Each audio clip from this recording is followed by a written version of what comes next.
everybody. Welcome back to She Sells, He Sells, where we are changing the way you think about sales by getting you to look at it in a whole new way. And I'm so excited for this conversation.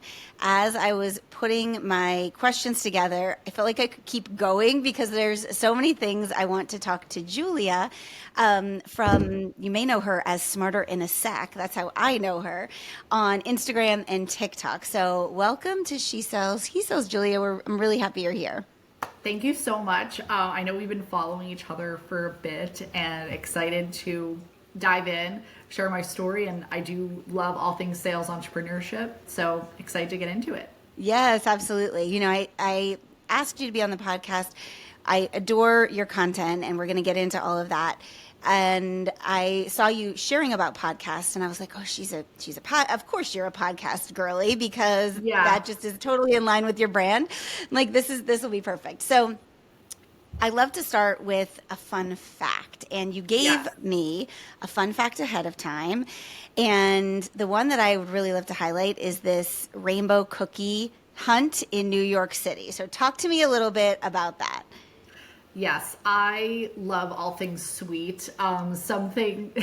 Some children, when they were young, they carried around a little blankie or a little teddy bear. I carried around a plastic sundae and a plastic donut. My content is about all things career, all things style. I call myself a varsity shopper, so I share my outfits every day, but overall is empowering women and making them smarter. But a pillar of that is also making them smarter shoppers about snacks. So I often share about snacks as well. And I ate half a box of rainbow cookies during COVID when groceries were extremely hard to come by, and my brother will never let me forget it. So yes, I'm always looking for the best rainbow cookie in New York City. My current favorite is from William Greenberg on the Upper East Side. That has yet to be topped. I just saw that. I was looking at your post, and I saw that on there. So you can go follow Julia and screenshot that or save it to your collections on Instagram so you remember if you get to New York City. So what's so interesting to me is you really bridge this gap, or, these two worlds of a content creator that is teaching people things, but also a content creator that is sharing things that are going to make life easier, simpler, better, products, snacks, things like that. And so how would you describe Smarter in a Sec in simplest terms? What would you tell somebody who says, hey, what's this account all about? Absolutely. And I'll chat about what it is now and also how it's evolved over the years, because I think people are always very interested in that journey. Mm-hmm. So Smarter in a Sec is a place to come to get smarter every single day. Mm-hmm. And I aim to help my audience level up in their life, but also in their career. So just breaking that down, I talk about career. I'm a career coach, and I've helped hundreds of people, mostly women, make career pivots, jump into new industries that are extremely challenging, or help them jump back into the workforce after they take a break to be a stay-at-home parent. But I'm very intentional that I also share content. I don't constantly want to be someone who is selling 24/7 on social media. I'm also at a place in my business where I have a lot of word of mouth clients, and I don't need to be, nor do I have the capacity to be selling 24/7 on social media, because as a consumer, I don't like that feeling of being sold to on social media. If you are someone who is selling, you have to provide some sort of other value to someone who follows you beyond buy my course, work with me, book a call with me, etc. So I recognize that as a privilege. And when you're first starting in your business, you do need to be more out there about your selling, because that's how you get clients. But that's how my strategy has evolved. So that's how I approach selling on social media. And I provide a lot of free content around career stuff. But then maybe once a week, twice a week, I'll say, here's the link to my Discovery calendar to book a 15-minute call with me. And every week I have people saying, hey, I had no idea about that. I really like how you balance that, and it's not all about shilling. Overall, I try to provide value, whether someone quote unquote buys from me or not, whether they are buying an Amazon product I recommend, whether they are, you know, listening to career advice that I'm sharing or working with me one-to-one. Value is really the driver behind everything that I share. Is someone, and a great tip that I need to share in a reel is, I got this tip from the food writer of the New Yorker. And if you read the New Yorker, they provide amazing food reviews. But often all these restaurants are in New York City, but the New Yorker has an international fan base. So how do you make a restaurant in Queens compelling for someone who lives in Kentucky? You are providing something. You're eliciting emotion. You're making it funny.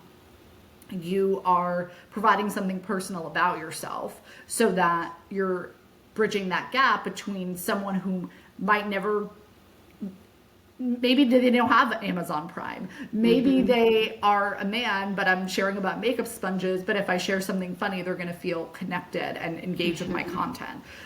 So value is really the driver.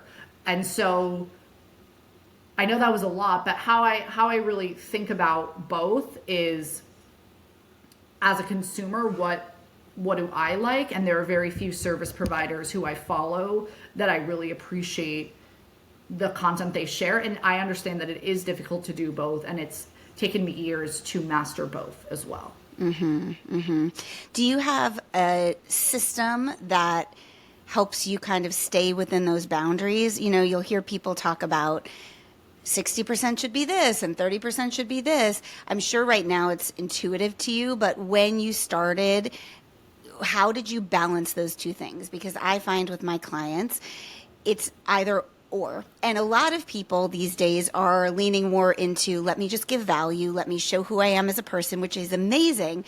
But they struggle to then actually show up and say, oh, also, this is what I do, and this is how it can make your life easier, simpler, better also. So how do you bridge those two worlds? I think it's a challenge. And again, it's taking me a lot of time to learn. We can touch on this a bit later, but I started my social media presence on Instagram and I never showed my face. I never intended to show my face. Smarter in a Sec was an outlet for me to share articles, podcasts, things that I'm interested in, which I still very much share. I share interesting articles that I'm reading, podcasts I'm listening to. But then I saw the appetite for people were like, hey, you're kind of funny and I kind of want to know who you are. Who are you? So then I started showing my face, and only recently have I delved into sharing products, sharing fashion recommendations, because I was resistant to do that for a long time. I lived in Philly for the past 2 years, and I was crowned biggest printer of return labels in the entire building. So that means that I shop a lot, but I also return a lot because I'm very careful about what I buy. And so that balance between sharing the lifestyle and the content piece is taking quite a bit of time. But in terms of a formula, I would highly recommend that people take notes on who they follow. If you are, let's say, a yoga teacher and you're looking to level up your audience on a yoga platform, who are the yoga content creators who you follow who have similar offerings? Like, how are they starting off their day on stories? What's their rhythm?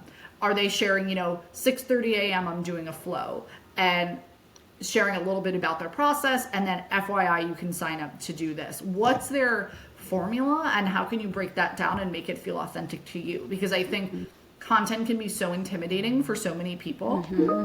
And when you make it a process and you figure out, what am I oriented to do and what feels right for me in this stage of my business, that's what makes the most sense. So for instance, I enjoy being on video, but I prefer writing. So that's why Substack, which smarterinasec.substack.com, highly recommend subscribing. That is a new outlet for me because that feels natural. YouTube is something that I haven't touched yet because the production value is incredibly high. And for someone who loves editing and loves doing all of that, that might be a perfect fit. But for me at this stage in my life, I'm not able to commit to that. So think about, what are your natural aptitudes? What do you have the time for? And then design your content around that. Yeah, really good. And one thing that is so interesting to me about your brand is you do have this really personal side where we know your favorite products and these personal things about you, but yet you don't give it all away. And so this is another block for a lot of people in that they are scared to show up in a personal way because, especially parents, I don't want my kids' faces all over the internet, especially in this world of AI. It's scary. Like, where will these images be taken? Or I'm not that kind of person. I want to remain private. So, what would your tip, or best advice be for someone who is struggling with, I know I need this personal side of my business and my brand, but I don't want everyone to know everything about me? Absolutely. So I'm going to share a few creators who I think do a fantastic job of that, especially on the kids front. Highly recommend following my friend Janelle Tebis, JeanelleTves. She's the chief commercial officer of Bugaboo. She's also a content creator who shares a lot of value around career and parenthood. And she shares about being a mother, and she'll share her children's bodies, but she'll put a little blue heart over, which I personally respect. I'm not a parent yet, but that's something that I plan to do when I have children as well, because the internet is a big, bad, scary place. There's a lot of good as well, but understand people's boundaries with that. I think in terms of how to open yourself up more to your audience and have them connect on a personal brand level, think about what people know you as. So if I asked your close friends, Krista, what do people know you as? Maybe you're an awesome cook and you make awesome food every single day. So maybe that's something that you should start off on stories. Hey, here's my breakfast of the day. Hey, here's my meal of the day and what I made. And I completely trust you when it comes to food and great taste. And you also have a platform as well, and you have coaching, etc. That's an easy way. So kind of homework for everyone is text your friends, text your family members. What do you know me as? Like, what if I recommended something to you, what would you think it would be, and what would you trust me on? And that's a great entryway into that level of trust that's required to build a personal brand. What about personal stories? So, and within personal branding, a lot of it is share your story, be authentic, be vulnerable. Your struggle is going to help other people. What are your thoughts on all of that? Absolutely. I think that we're in an interesting place in the social media landscape where vulnerability drives growth. And I think a lot of people are pushed to share their personal stories, which is great, but they're also doing so from an angle of inauthenticity, as in, I feel really uncomfortable sharing this, but I feel like I have to do it because it's going to drive sales, it's going to drive followers, it's going to drive brand awareness. I really encourage you to discard all of that and share what feels comfortable and authentic to you. So an example that, I'm still opening up about this. I grew up stuttering. I did. And that's not really something I've shared publicly. I just haven't found the right angle to do so. And I also think at this stage, it's not something that I struggle with anymore. So why am I anchoring onto that as a pillar of my brand? It doesn't feel authentic to me, right? So again, whatever challenge you're going through, a divorce, whether you've lost a parent, lost a loved one, whether you struggle with a learning disability, think about other creators in that space who have shared stories and how they positioned and oriented that. Because it really is all about how you share it and what are you looking to gain from your story? Are you looking to connect with other people? Are you looking for people to open up and feel more connected to you? Do you feel like it's a way for you to elevate your personal brand? Like, what's your goal?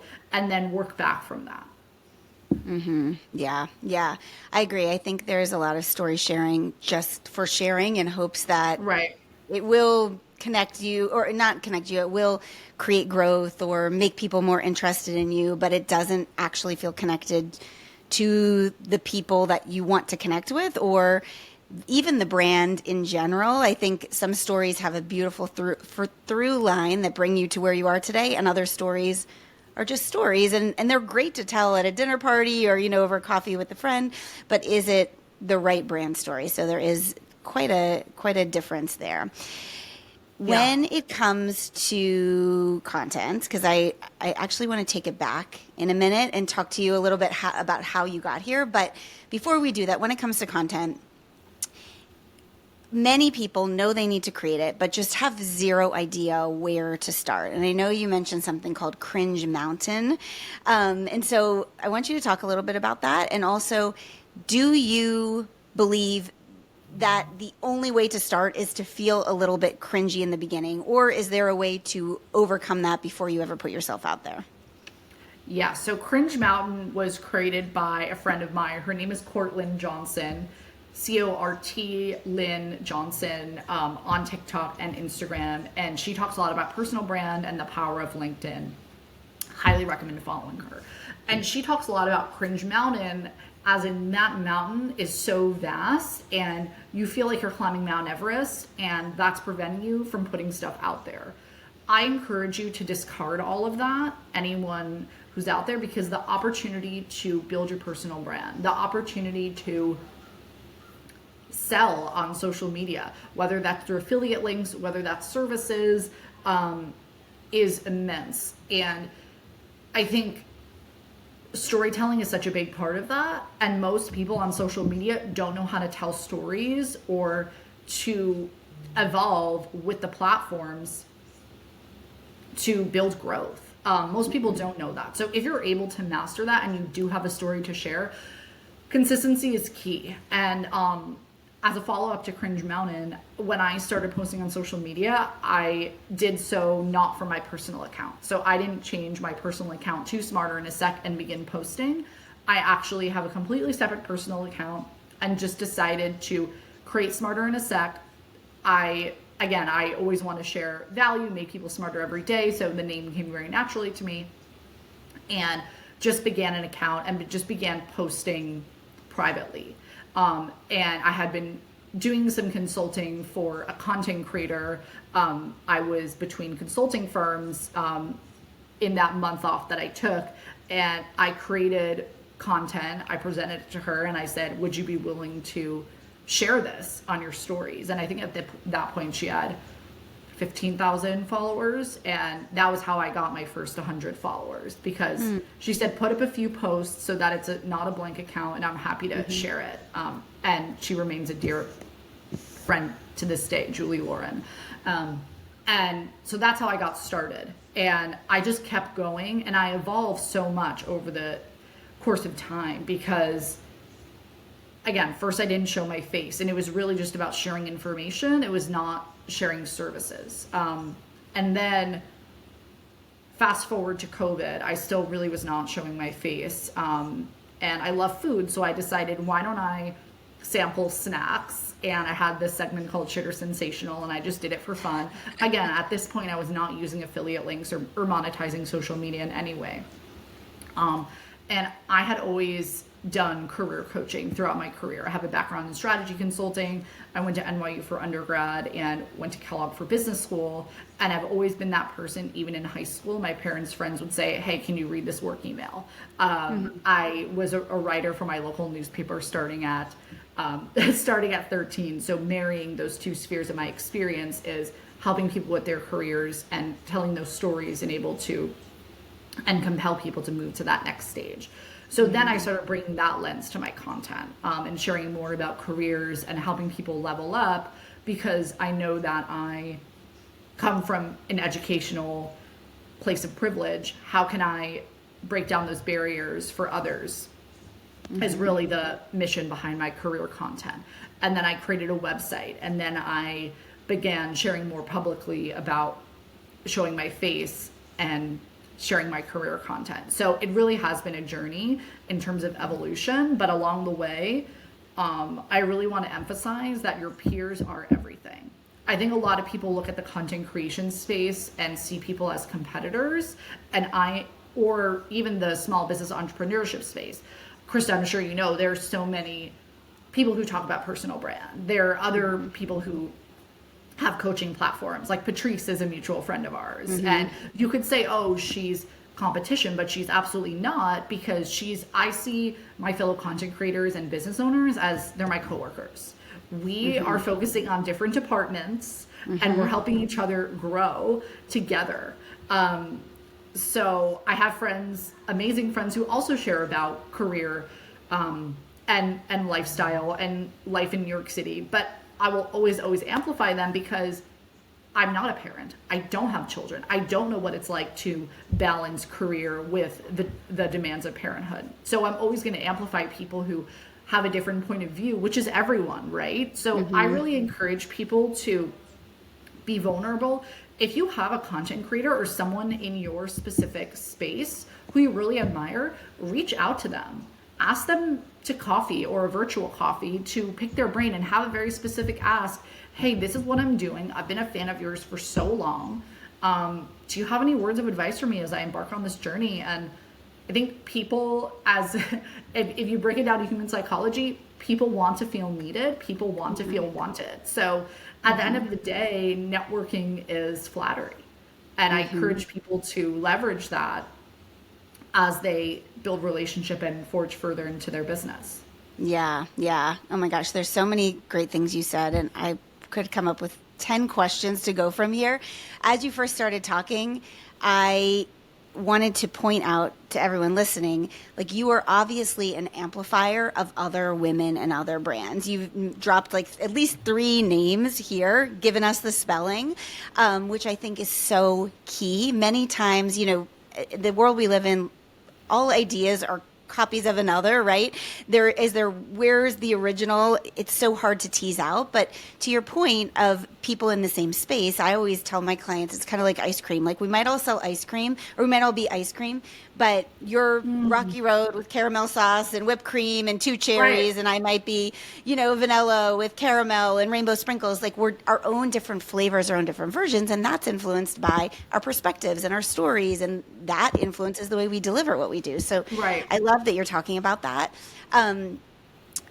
What would you say? So this topic of networking is very hot. Actually, just came up in a group coaching session I did yesterday, and someone that's like, I need to start making more of those connections, but I feel bad asking people to quote unquote pick their brain. I know they're busy.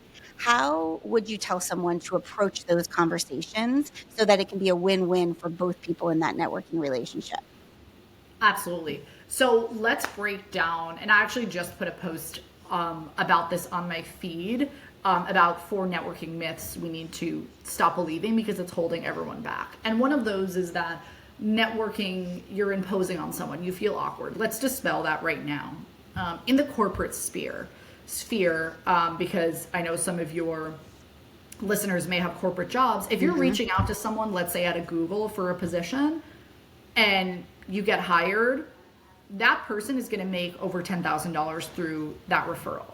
So you're not imposing on someone, you're actually potentially paying their mortgage. So if you and that mindset will give you the confidence to do that outreach and reach out to someone and say, hey, super interested in a project management role at Google. I currently work at X, would love to hear more about your experience. If you approach it, you never want to approach it, hey, I'm trying to get a new job and I need your help. It's more, I'm a curious person. I want to learn more about the organization and could result in something.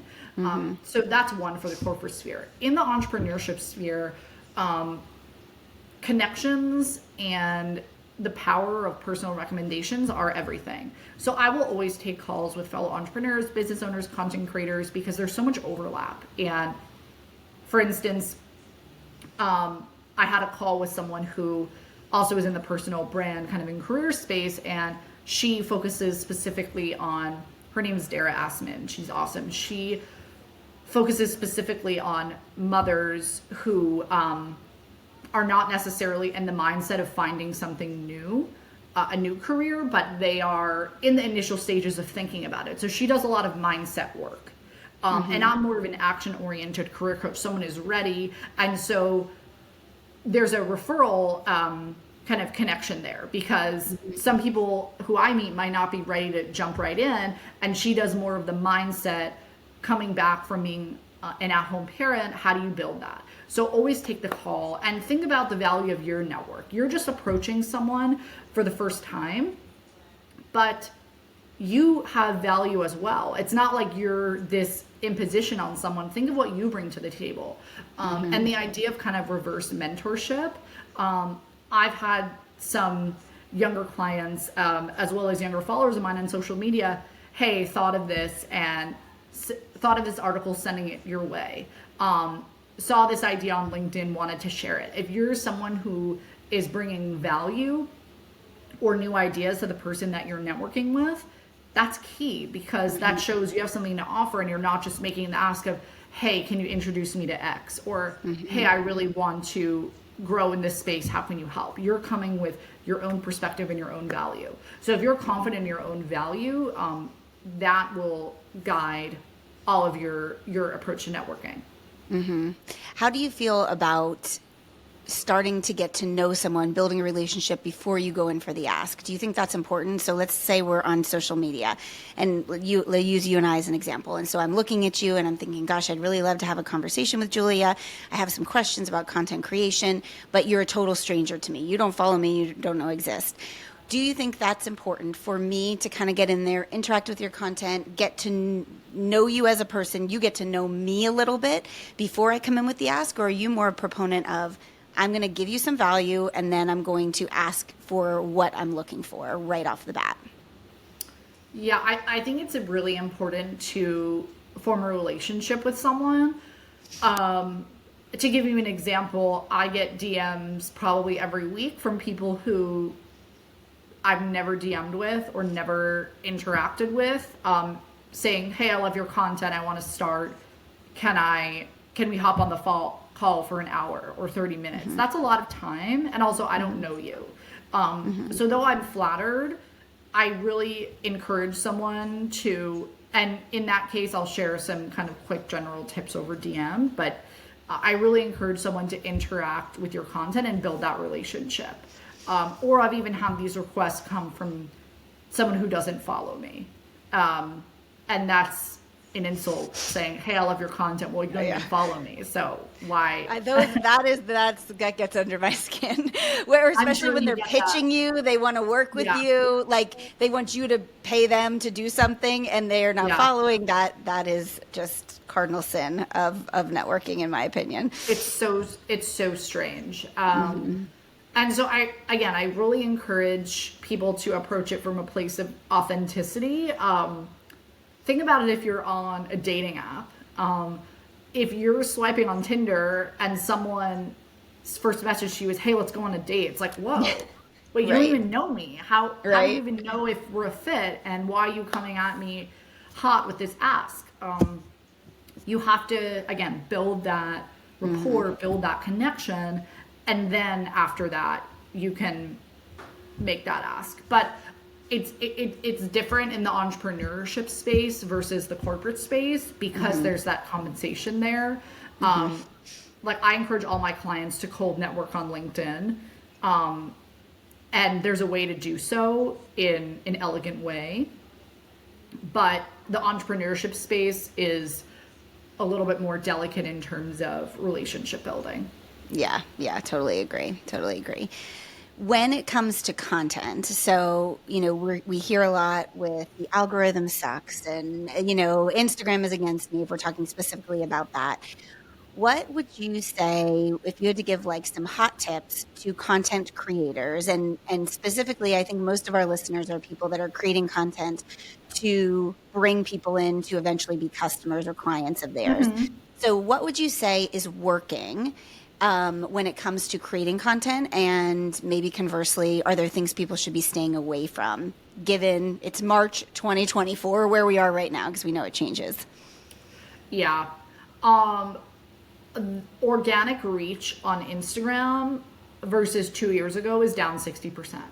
And if you think of it from the platform perspective, it makes sense, because platforms need to make money. And if people are getting more reach by putting ad dollars behind it, then of course Mark Zuckerberg wants another house in Hawaii. He's, you know, he's gonna make it happen for the algorithm. And so I really encourage multiple platforms. I know it's a lot, but a newsletter, I highly recommend Substack as a way to start. But Substack is different and it's more of a blogging platform. You need to make different content for each medium through which you're sharing content. So for instance, I'm very specific that my newsletter will have specific tips, recommendations that I'm not sharing on my Instagram. So you better subscribe. And I have, you know, content series. Like I have one damn goodbye every week on my newsletter. I have a career tip of the week that I don't share on Instagram so that people are converting across different platforms. TikTok is also a driver, but I see a lot of coaches and service professionals do TikTok wrong because TikTok, you are pushing out to an entire audience. Whereas Instagram is more like you're watching different channels, you're watching people who are familiar to you. TikTok is more, you're pushing out to the entire world, and some things might resonate with people, some things might not. So the hooks and the catchiness of your content is even more critical on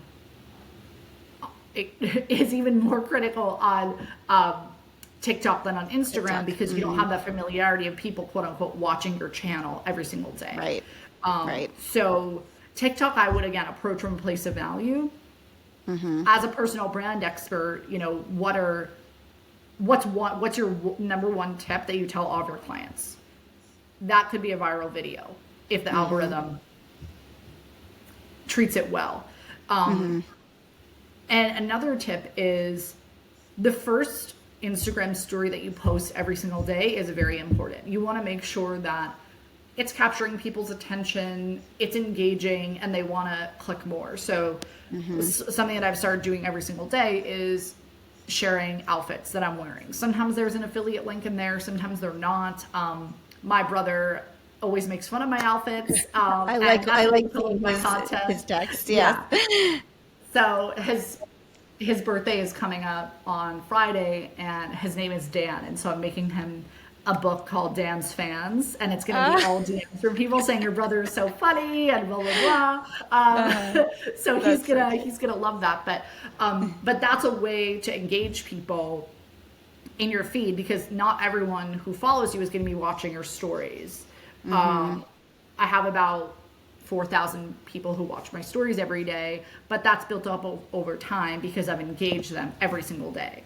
And also your analytics are critically important, but not even your own analytics, the analytics of other creators in your space. So take some time and think of who are your peers in your world, whatever industry you're in. What are their top performing videos? What videos of theirs flopped? And there's hidden likes, but you can see by views and comments, which are not hidden. Right. So, and you can also see how many times a video has been shared as well. So what's the way that they're serving themselves up in a differentiated way that resonated with a specific audience, whether that's on TikTok, whether that's on Instagram, whether that's on Substack. And that will help you create content pillars and a way to serve yourself up. Now, I encourage everyone to take inspiration, be inspired, but don't copy. I was chatting with a friend of mine recently about, and she's had a lot of social media growth in the past few months. And I noticed someone who was in her, and I sent it to her. I said, are you aware of this person? And she said, yeah, they're actually in my DMs every day asking me questions. And they kind of replicated her content style. So I was like, I'm cringing so hard. So that's a direct copy versus, hey, how can I marry my personal brand and my point of view in a way that is going to resonate with someone in a unique way? And I think our friend Patrice Polzer is a great example of that. She's hilarious. Highly recommend that everyone follow her. But that's her brand. She's kind of personal brand, mom realness, moved abroad. That's a different brand than kind of what you and I talk about. So everyone has their flavor, and don't be afraid to show aspects of your personality. I'm like a very I'm serious in that I'm a professional. I talk about career stuff, but I'm also a total iPad kid, and I love memes and I'll share them pretty often. And I'm a goofy person. I'm just a silly person at my core. And so you can marry all of that in a way that builds audience growth and builds that connection in a way that feels authentic and personal to you.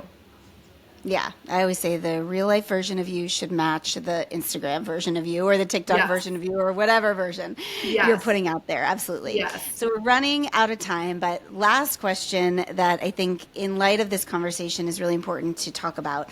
How, with all this content that you're creating, how do you balance like the time on the phone creating the content with time in real life? Do you have hard and fast rules for yourself? Is that a struggle? Talk to me a little bit about that.